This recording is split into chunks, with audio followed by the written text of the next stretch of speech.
¿Por qué tantas personas no logran florecer? En una serie de libros, la psicoanalista del siglo XX Karen Horney exploró la idea de que muchas personas socavan su propio bienestar como resultado de perturbaciones inconscientes que influyen en sus pensamientos y comportamientos. El hecho de que muchas personas se marchiten en lugar de florecer a medida que envejecen resultaba intrigante para Horney, dado que creía que en cada individuo existe un impulso natural hacia la autorrealización. Para explicar la naturaleza de este impulso, sugirió que el desarrollo humano es análogo al de un roble. Bajo condiciones ambientales adecuadas, una bellota se convierte en un roble sano, florece y cumple su potencial inherente. De manera similar, Horney sostenía que todo individuo tiende hacia la autorrealización, siempre que su entorno no lo obstaculice. Sin embargo, en muchos casos, este proceso se ve interrumpido por negligencia, rechazo, abuso u otras formas de trauma en la infancia. El niño que sufre estas heridas tempranas no puede pensar, mis padres tienen problemas personales que me afectan, sino que concluye que el mundo es inseguro. Como consecuencia, desarrolla lo que Horney llama ansiedad básica, que inicialmente lo deja indefenso y abrumado, pero que con el tiempo lo impulsa a encontrar formas de afrontar la vida a pesar del miedo. Así surgen las tendencias neuróticas inconscientes que moldean la personalidad para proporcionar una sensación de seguridad en un entorno percibido como amenazante. Al llegar a la adultez, estas tendencias no desaparecen, continúan influyendo en nuestras actitudes y comportamientos, afectando profundamente nuestro bienestar. Es raro encontrar a alguien completamente libre de estos residuos inconscientes de la infancia. El tipo de tendencias neuróticas que se desarrollan depende tanto del temperamento como del entorno. Algunos individuos se adaptan desconectándose de la vida y de los demás, otros desarrollan una necesidad excesiva de aprobación y afecto. Estas tendencias son complejas e individuales, por lo que no pueden clasificarse rígidamente. Sin embargo, cuando nuestro comportamiento está guiado inconscientemente por ellas, con el tiempo aparecen síntomas. Estos pueden manifestarse como fobias, depresión, compulsiones, apatía profunda, codependencia, adicciones o indecisión extrema. Incluso si no aparecen de forma evidente, pueden surgir como una sensación de vacío interno, como la impresión de que falta algo esencial en la vida. En lugar de centrarnos únicamente en estos síntomas, Horney nos aconseja dirigir la atención hacia su origen, las tendencias neuróticas que desarrollamos para poder sobrevivir. El psicoanálisis fue fundado por Sigmund Freud tras descubrir que los síntomas de sus pacientes podían aliviarse cuando los factores inconscientes que los originaban, como recuerdos o emociones reprimidas, se hacían conscientes. Muchos seguidores del psicoanálisis creían que este proceso solo podía realizarse con la ayuda de un terapeuta. Sin embargo, Karen Horney fue una de las pocas que sostuvo que también podía lograrse de manera individual. A este proceso lo llamó autoanálisis. Horney no lo consideraba solo una posibilidad, sino que, en muchos casos, lo veía como algo incluso más deseable que la terapia establecida. Un terapeuta comienza siendo un extraño que necesita tiempo para comprender la complejidad de nuestra mente, mientras que nosotros ya estamos íntimamente familiarizados con nosotros mismos. Con la actitud adecuada, podemos explorar y descubrir los elementos inconscientes que afectan nuestra vida con mayor eficacia. Además, el autoanálisis puede fortalecer nuestra confianza y resiliencia más que la terapia convencional. Así como escalar una montaña por cuenta propia genera una mayor sensación de logro que hacerlo con un guía, el autoanálisis también fortalece el carácter. Sin embargo, no está exento de obstáculos. El principal es la dificultad de alcanzar un verdadero autoconocimiento y de afianzar una creencia sólida en nosotros mismos. La importancia del autoconocimiento ha sido reconocida durante miles de años. En Occidente, aparece claramente en la filosofía de Sócrates, recogida por Platón, así como en el aforismo, «Conócete a ti mismo», inscrito en el templo de Apolo en Delfos. No obstante, los antiguos griegos creían que alcanzar este conocimiento y esta creencia en nosotros mismos era más fácil de lo que hoy sabemos que es. Explorar nuestra mente se asemeja más bien a adentrarse en un territorio desconocido, lleno de sorpresas y posibles peligros. En Aurora, Nietzsche expresa una idea similar al describir la distancia entre la concepción antigua y la moderna de la mente. Otro obstáculo importante es el miedo. Muchas personas evitan explorar su interior por temor a descubrir verdades perturbadoras o perderse en su propio laberinto mental. Horney considera estos miedos infundados, pues piensa que descubrir una verdad dolorosa no solo es difícil, sino también liberador. Además, si somos capaces de enfrentar una revelación perturbadora, es porque también tenemos la fuerza para procesarla. A pesar de sus dificultades, el autoanálisis puede ser profundamente efectivo si existe una fuerte motivación para crecer. De hecho, Horney consideraba que esta motivación es el factor principal que determina su éxito. Por ello, si nos sentimos estancados, infelices o atrapados en problemas que no logramos resolver, podemos intentar desarrollar un deseo genuino de comprendernos y dedicar tiempo a la reflexión y la observación interna. Alumbrar las partes ocultas de nuestra mente puede resultar incómodo y doloroso, pero es un proceso necesario no solo para liberarnos de las tendencias neuróticas formadas en la infancia, sino también para reactivar las fuerzas internas de crecimiento. Sin embargo, para algunos autores, es necesario un paso más para afianzar completamente la creencia en nosotros mismos.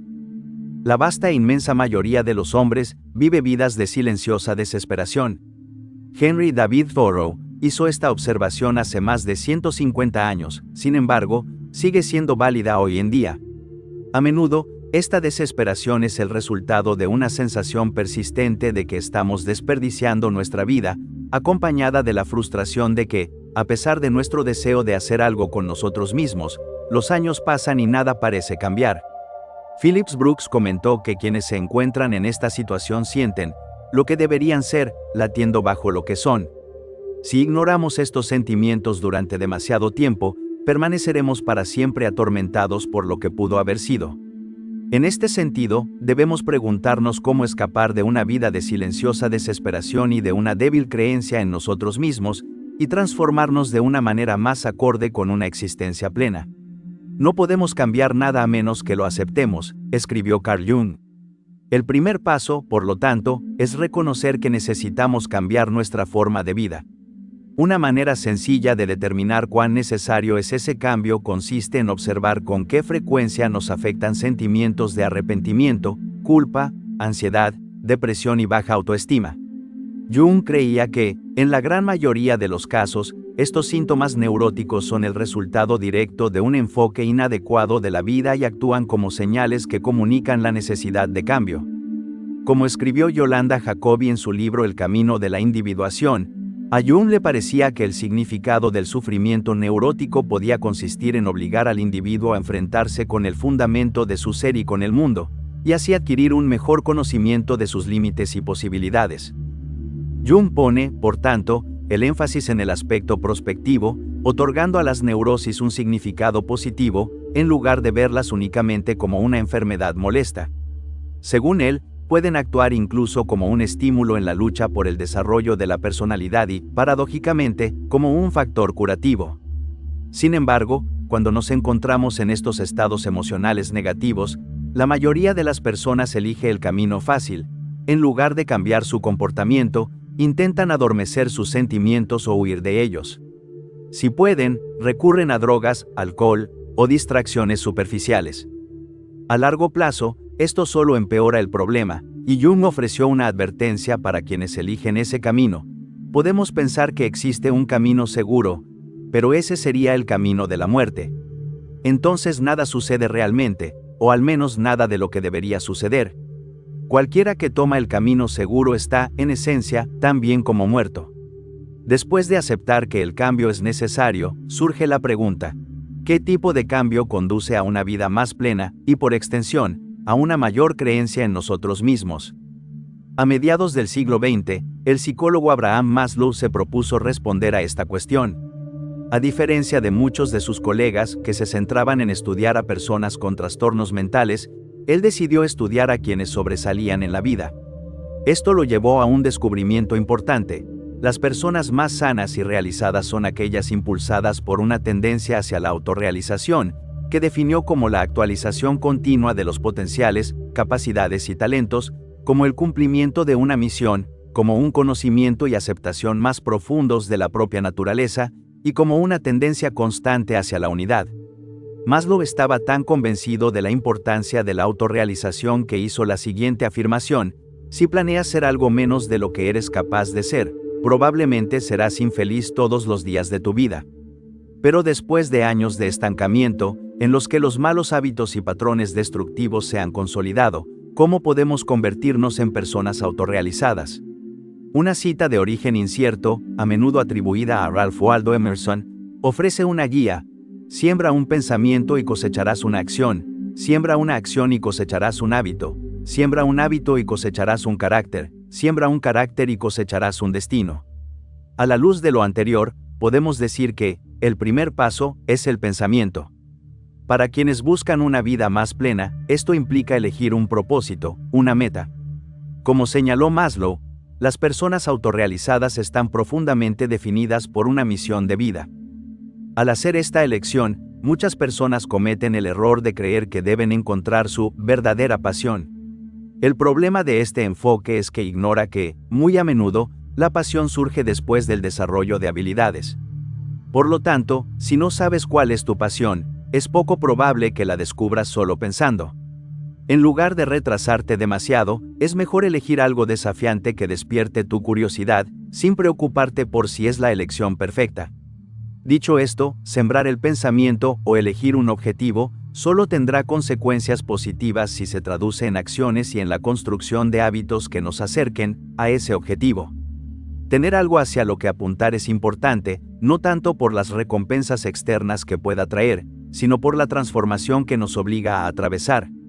Perseguir una meta desafiante requiere salir de la zona de confort, desarrollar nuevas habilidades, cultivar la disciplina y, en ese proceso, descubrir que nuestra percepción de incapacidad era, en gran medida, una construcción mental. A medida que avanzamos, comenzamos a generar evidencia concreta de nuestras capacidades, lo que refuerza progresivamente la creencia en nosotros mismos. El problema para muchos de nosotros, sin embargo, es que nos cuesta pasar de sembrar el pensamiento a cosechar las acciones. A menudo, las personas atribuyen su inacción a la ansiedad, la depresión, el miedo o la falta de confianza en sus propias habilidades. Sin embargo, estos estados emocionales tienden a intensificarse precisamente cuando evitamos actuar.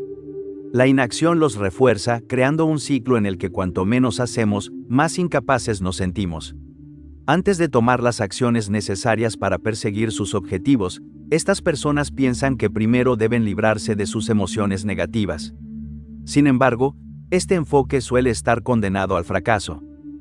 Estos estados emocionales negativos son, en gran medida, el resultado de patrones de comportamiento defectuosos y de la evitación de enfrentar nuestros miedos y asumir con valentía los desafíos que podrían conducirnos al crecimiento psicológico. La meditación y la introspección por sí solas nunca nos curarán de estos sentimientos. Más bien, debemos aprender que podemos actuar con propósito incluso cuando nos sentimos ansiosos, deprimidos o temerosos. La importancia de la acción con propósito como remedio para nuestras emociones perturbadoras es fundamental en la terapia Morita, una escuela japonesa de psicoterapia. Como explica el practicante David Reynolds, reorienta tu vida hacia hacer aquello que la realidad exige que se haga. En otras palabras, te aconsejamos que te enfoques más en la conducta con propósito. Deja que los sentimientos se encarguen de sí mismos. Lo que descubrirás, según él, es que cuando te vuelves competente en hacer lo que debe hacerse en tu vida, los sentimientos dejan de causarte tantos problemas. E incluso si siguen siendo difíciles, cuando estás involucrado en una actividad constructiva, quedan en perspectiva. Los sentimientos dejan de ser el centro de todo. La capacidad de actuar incluso cuando no tenemos ganas es una de las características más distintivas de las personas autorrealizadas. Como escribió Thomas Huxley, quizás el resultado más valioso de toda educación es la capacidad de obligarte a hacer lo que debes hacer, cuando debe hacerse, te guste o no. Además, como señaló Maslow en su obra Hacia una psicología del ser, la autorrealización no implica la trascendencia de todos los problemas humanos. El conflicto, la ansiedad, la frustración, la tristeza, el dolor y la culpa también están presentes en personas sanas. Por lo tanto, y dadas realmente estas consideraciones, no importa quién seas o en qué etapa de la vida te encuentres, las emociones negativas siempre aparecerán. La verdadera cuestión es si tienes el valor de actuar a pesar de ellas o no. Aquellos que encuentran ese valor vivirán mucho mejor que quienes retroceden ante sus miedos. Como escribió Emerson, haz aquello que temes y la muerte del miedo será inevitable. Una forma eficaz de desarrollar el valor necesario para actuar frente al miedo es reflexionar sobre la inminencia de la muerte. Los filósofos estoicos sugerían que quienes se vuelven conscientes de lo breve que es la vida tienen muchas más probabilidades de vivir de manera intensa y valiente, aprovechando cada momento.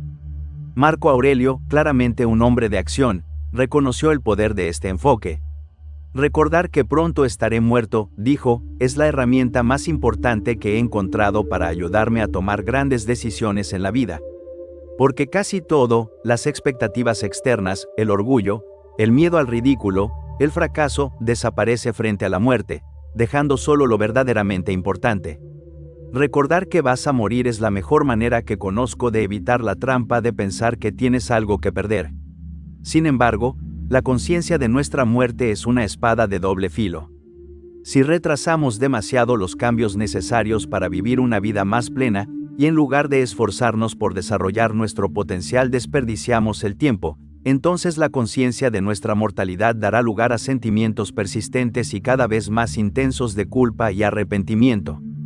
Habríamos elegido el camino seguro, que Carl Jung llamó el camino de la muerte, y pasaríamos nuestros días restantes huyendo del hecho de que estamos desperdiciando nuestra vida. En su libro El camino de la individuación, Yolanda Jacobi advierte sobre lo que le espera a quienes eligen este camino. Cualquier obstrucción de los procesos naturales de desarrollo, quedarse estancado en un nivel que no corresponde a la propia edad, termina pasando factura. Este estancamiento no siempre se manifiesta de forma inmediata. En muchos casos, permanece latente durante años, hasta que emerge en etapas posteriores de la vida en forma de crisis profundas, ansiedad persistente o una sensación difusa de insatisfacción. Cuando esto ocurre, suele hacerlo con mayor intensidad, especialmente en la segunda mitad de la vida, manifestándose como crisis graves, colapsos nerviosos y diversas formas de sufrimiento físico y psíquico. Estos suelen ir acompañados de sentimientos vagos de culpa, de punzadas de conciencia difíciles de comprender, ante las cuales el individuo se siente impotente. Tal como concluye Yolanda Jacobi, el individuo sabe que no ha cometido ningún acto malo, que no ha cedido a impulsos indebidos, y aún así se ve atormentado por la incertidumbre, el descontento, la desesperación y, sobre todo, por una ansiedad constante e indefinible. Y, en cierto sentido, debe considerarse culpable. Su culpa no radica en tener una neurosis, sino en que, sabiendo que la tiene, no hace nada por curarla.